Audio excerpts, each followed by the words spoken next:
तो हेलो दोस्तों, बात करें H3N2 वायरस की। तो H3N2 वायरस क्या है? H3N2 वायरस एक प्रकार का जो है इन्फ्लुएंजा वायरस होता है, जिसे इन्फ्लुएंजा ए वायरस के नाम से भी जाना जाता है। और यह जो वायरस होता है, यह एक सांस रिलेटेड वायरस इन्फेक्शन होता है जो हर साल बीमारियों का कारण बनता है। इन्फ्लुएंजा ए वायरस का ये क्या है, एक सब टाइप है जिसकी खोज 1968 के अंदर हुई थी। रोग नियंत्रण केंद्र, जिसको CDC बोलते हैं, या फिर विश्व स्वास्थ्य संगठन WHO के अनुसार H3N2 इन्फ्लुएंजा पक्षियों और दूसरे जानवरों से म्यूटेट होकर इंसानों में फैलता है।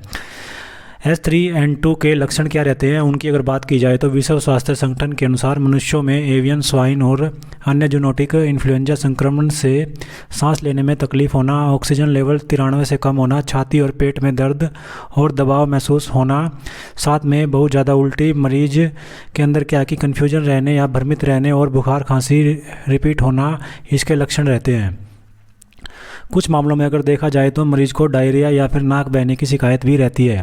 इसके अलावा अगर किसी व्यक्ति को सांस लेने में कठिनाई, सीने में दर्द, बेचैनी का अनुभव होता है और लगातार बुखार और भोजन करते समय गले में दर्द होता है तो डॉक्टर को दिखाना बहुत ज़रूरी समझा जाता है। अब बात करते हैं कि वायरस ये जो है किस तरीके से फैलता है।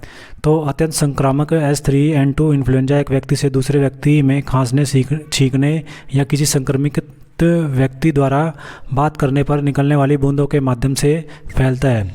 और यह तब भी फैल सकता है जब कोई किसी ऐसी सतह के संपर्क में आने के बाद अपने मुंह या नाक को छूता है जिस पर वायरस लगा होता है। इसके साथ ही गर्भवती महिलाओं, छोटे बच्चों, बुजुर्गों, वयस्कों और किसी रोग से पीड़ित लोगों को इस वायरस के संक्रमण का खतरा बहुत ज़्यादा रहता है। H3N2 वायरस होने से बुखार कितने दिनों में उतर जाता है? तो इंडियन मेडिकल एसोसिएशन या फिर WHO का मानना है कि इन्फेक्शन के लक्षण 5 से 7 दिनों तक बने रह सकते हैं और H3N2 से होने वाला बुखार जो है 3 दिनों में उतर जाता है, लेकिन खांसी जो है 3 हफ्ते से ज़्यादा दिनों तक बनी रह सकती है। अब बात करते हैं कि इससे बचने के लिए क्या क्या सावधानियां बरतनी चाहिए। तो सबसे पहली बात आती है कि ऑक्सीमीटर की मदद से लगातार ऑक्सीजन लेवल चेक करते रहें। दूसरा पॉइंट की अगर बात करें तो अगर ऑक्सीजन का लेवल 95% से कम है तो डॉक्टर के पास जाना अनिवार्य हो जाता है। अगर ऑक्सीजन लेवल 90% से भी कम हो जाता है तो गहन देखभाल की आवश्यकता हो सकती है। एक्सपर्ट ऐसे मामलों में खुद से दवा लेने की सलाह नहीं देते हैं। खुद को हाइड्रेट रखें और लिक्विड पीते रहें। बुखार, खांसी या फिर सिर दर्द होने पर तुरंत डॉक्टर से मिलना ज़रूरी हो जाता है। इन्फ्लुएंजा वायरस से बचने के लिए फ्लू शॉट्स लेना भी ज़रूरी होता है और घर के बाहर अगर आप निकलते हैं तो मास्क लगाकर ही निकलें और भीड़ वाली जगहों पर जाने से बचें।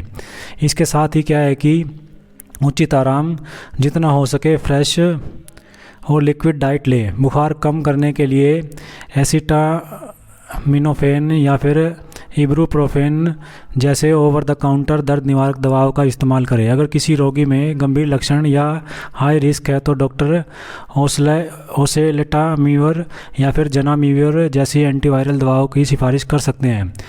क्या करें इसके लिए और क्या ना करें? तो संक्रमित लोगों से यह वायरस इंसानों में तेज़ी से फैल सकता है। ऐसे में कुछ प्रोटोकॉल का पालन करना बहुत ज़रूरी हो जाता है।